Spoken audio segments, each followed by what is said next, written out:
On va se tester ce matin. Hi, Mom, what is do? That's the test tube. Bientôt le moment de vérité pour Isaac. Allez. 3 gouttes. 1, 2, 3. Bon, j'espère que ça va être négatif. Pour le moment, ça a l'air plutôt négatif. Donc, on croise les doigts et on attend encore combien de minutes là? Oh, 15 minutes. 15 minutes. Ah, je croyais qu'il fallait attendre 2 minutes. Mais non. Non, c'est bien 15. Mince. C'est nul. Il nous reste 5 minutes pour le test d'Isaac et 10 minutes pour le test d'Amelia. Pour ceux qui n'ont pas encore fait l'expérience, ceci est à peu près le même niveau de stress que quand on attend pour un résultat négatif sur un test de grossesse. Sauf pour là, il faut attendre 15 minutes, alors que le test de grossesse, en général, c'est fait en moins de 5 minutes. J'ai juste pas envie, les amis, j'ai pas envie que ce soit positif aujourd'hui.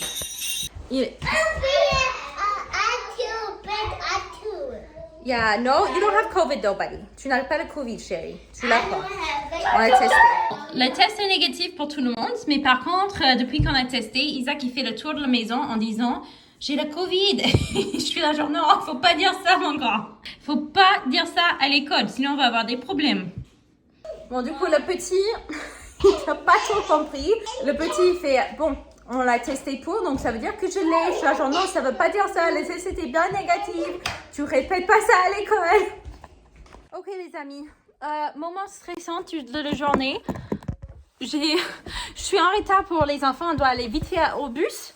Je dois les ramener à l'arrêt de bus qui n'est pas juste devant la maison. Je me plie dans cette fameux pantalon que je viens de vous dire. Ils sont trop bien. Gna, gna, gna. Je me plie. Toutes les fesses s'écartent et ça s'éclate, le pantalon. Le siège des pantalons est complètement éclaté. Évidemment, si c'était un petit éclat, franchement, je serais allée quand même essayer de cacher un peu avec mon manteau. Mais là, c'est vraiment toutes mes fesses complètement éclatées. C'est pas mes fesses, ça c'est pas...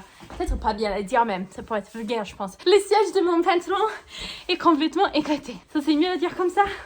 Oh my gosh! C'est ma vie tous les jours. Pour l'hiver, quand on doit partir pour l'école, il y a des petites catastrophes comme ça qui sont juste imprévisibles, inexplicables. Mais personne n'a le Covid, donc on est heureux et reconnaissant quand même, ok? Je suis arrivée. Je suis habillée rapidement. Oh, je suis triste. J'avais beaucoup ce pantalon. C'est nul. Il y a Barney qui me supplie, donc on va aller faire notre promenade du jour. Et aujourd'hui, on va prendre un chemin qui sort un peu de l'ordinaire. Parce qu'en principe, il ne fait pas aussi froid aujourd'hui que les derniers quelques jours. Croisez les doigts. J'ai cru que les gens qui mettaient leurs chiens dans les vêtements étaient un peu rigolos. Genre les filles à Las Vegas qui ont leurs petits chihuahuas qui sont habillés de A à Z. Je trouve ça un peu rigolo.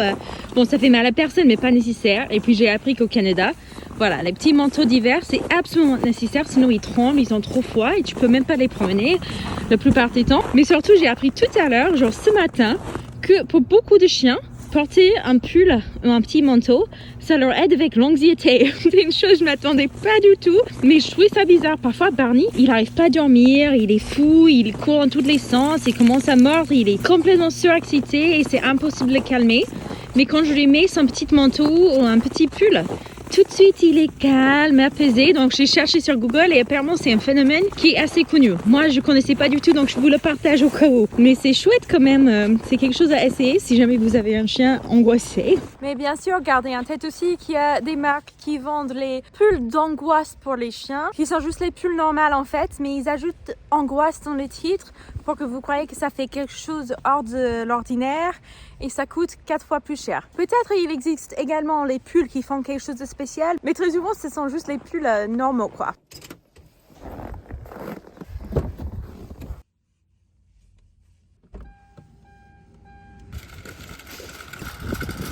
Je voulais vous montrer ce popcorn. Je ne l'ai évidemment pas acheté. C'est un mélange Chicago. Je vois cette mélange qui est assez populaire avec plusieurs marques de popcorn différents. Et en gros, c'est les popcorn au caramel et puis ensuite les popcorn recouverts avec une sorte de poudre cheddar. Ça m'a l'air dégoûtant, mais si vous l'avez déjà testé, n'hésitez pas à me dire, je suis curieuse.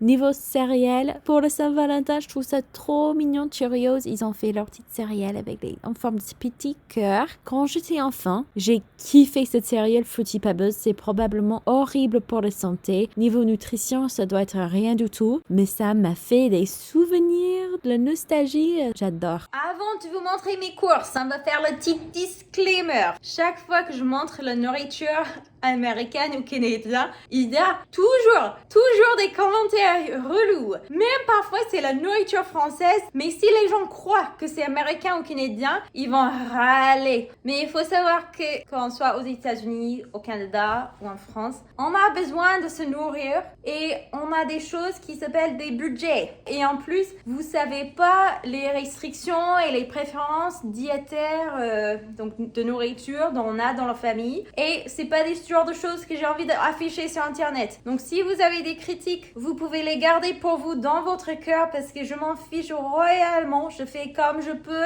avec les situations que j'ai en restant en budget. Maintenant qu'on a dit ça, il y a une critique moi je vais faire, c'est que au Canada, l'été vous avez plein de fruits et légumes, très facile à trouver, canadien. Ici où on est en Ontario, il fait très froid. Donc l'hiver, niveau fruits et légumes frais, ils doivent presque tous venir de l'étranger. Donc, voilà, ça existe. C'est la situation actuelle. Et pour ça, je peux rien faire. J'ai regardé au magasin et ils avaient que les pommes qui venaient du Canada. Mais nous, on a déjà les pommes, donc je n'allais pas en racheter. Et aussi, on a pas mal des légumes qui sont frais, qu'il faut manger et congeler. Donc, j'en ai acheté pas trop de légumes. Mais j'ai aussi acheté des choses qui étaient fun, qui étaient vraiment que pour vous montrer en vidéo, pour changer un peu des choses qui se trouvent peut-être plus difficilement ou pas du tout en France.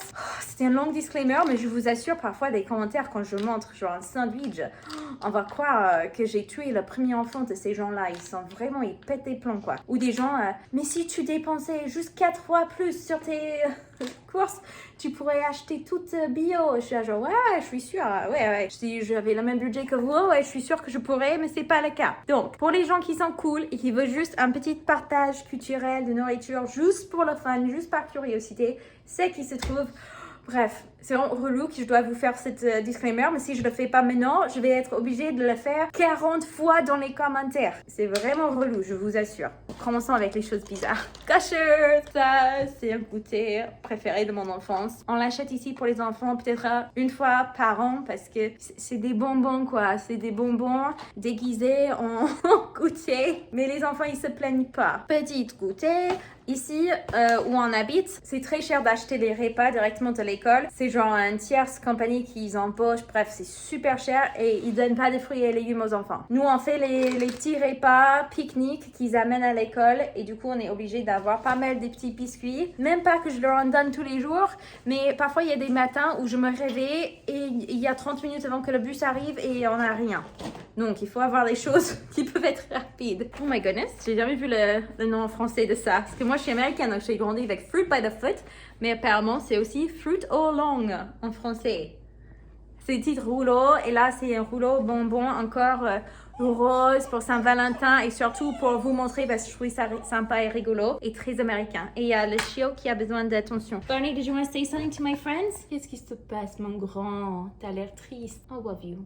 Le levure parce que cette semaine, je vais tenter de faire une pâte pizza fait maison. Je sais que j'en suis capable, mais à chaque fois, j'ai un peu peur par rapport au travail et le temps que ça faut pour que ça remonte, ça redescende, tout ça. Aussi, chez nous, les enfants, ils kiffent ça. C'est des petites gâteaux au riz, mais ce sont plus fins et ce sont dans les formes des chips avec des herbes et des épices et tout ça. Ils ont plusieurs saveurs. Mes enfants, ils préfèrent ça plus que les chips et c'est moins gras. Donc ça, c'est cool et c'est un petit goûter aussi parfois à mettre dans le lunchbox. Des raisins qui m'ont coûté la peau des fesses. Les bagels, je suis une grande amoureuse des bagels. Ici, au Canada, mon chéri aussi, il les adore. Mais par contre, quand on habitait en France, et j'en ai acheté juste les plus simples là des supermarchés. Mon chéri était pas convaincu par mon amour pour les bagels, mais maintenant il comprend. Là c'est une marque que j'ai pas encore testée, Country Harvest. On va voir.